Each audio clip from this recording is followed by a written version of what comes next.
Lalu apa informasi terkini dari Polda Jawa Barat? Sudah ada reporter Zinedine Duhan di sana dan juga kami akan memantau update terkini dari rumah Peggy alias Peron. Namun kita ke Polda Jawa Barat terlebih dahulu.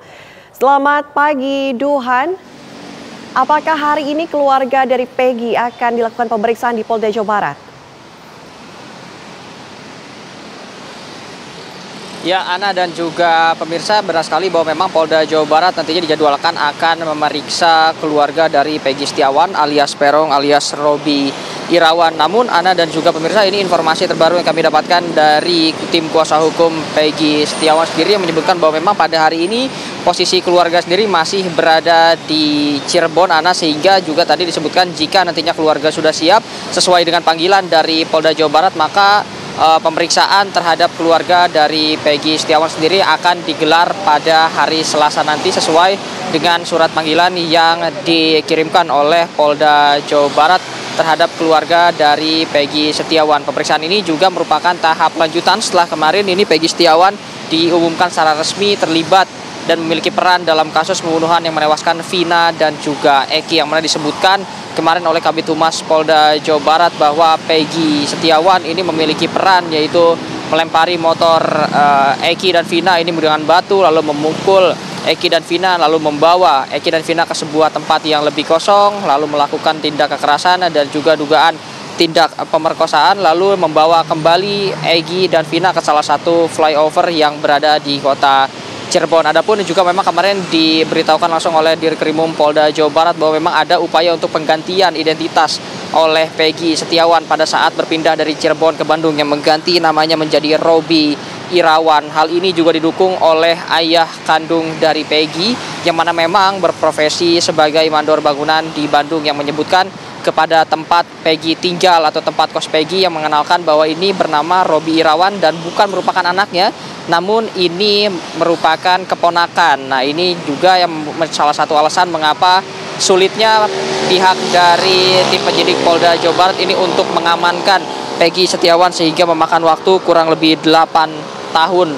untuk mengamankan Peggy. Selain itu juga kesulitan yang dialami oleh Polda Jawa Barat untuk mengamankan Peggy selama 8 tahun adalah bungkamnya para terpidana lainnya, 8 terpidana lainnya dan juga saksi-saksi yang diperiksa.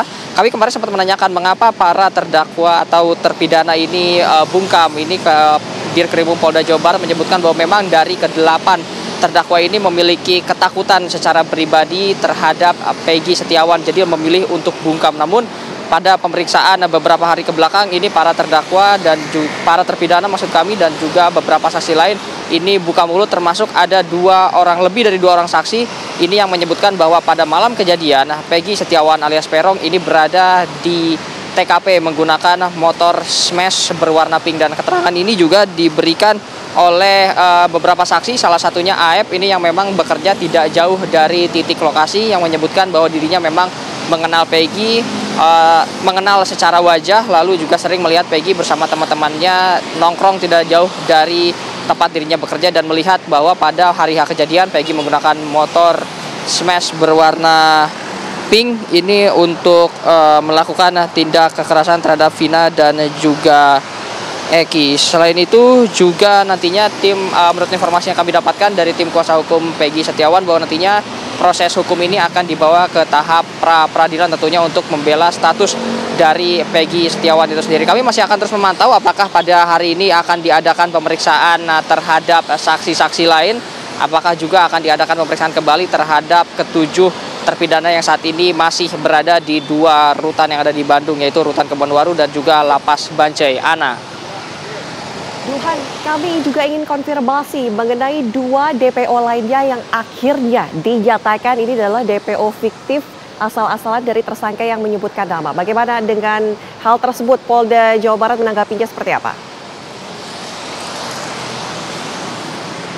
Ya, Ana dan juga pemirsa, kami kemarin juga sempat bertanya kepada pihak Polda Jawa Barat yang memang ini dijelaskan langsung oleh Dirkrimum Polda Jawa Barat Kombes Pol Surawan, yang menyebutkan bahwa memang sebelumnya ini sudah diumumkan bahwa ada 3 DPO, Peggy ini merupakan salah satu dari 3 DPO. Namun kemarin pada saat konferensi pers ini disebutkan bahwa setelah pihak dari Polda Jawa Barat melakukan penyidikan lebih dalam lagi, mencari bukti-bukti dari awal hingga dinyatakannya Peggy sebagai tersangka, ini tidak ditemukan adanya indikasi kedua DPO lainnya. Lalu juga dari hasil penyidikan tersebut juga dinyatakan bahwa 2 DPO ini merupakan DPO fiktif dan Polda Jabar ini memastikan bahwa ada 1 DPO yaitu Peggy Setiawan yang sudah diamankan. Jadi total ini untuk para pelaku yang terlibat ini bukan ada 11 melainkan hanya ada 9. Sekaligus juga kemarin Polda Jawa Barat menegaskan bahwa tidak ada keterlibatan anak pejabat maupun pejabat setempat dalam kejadian yang menewaskan Vina dan juga Eki. Ana. Terima kasih laporan langsung Zinedine Duhan dari Polda Jawa Barat. Selamat pagi.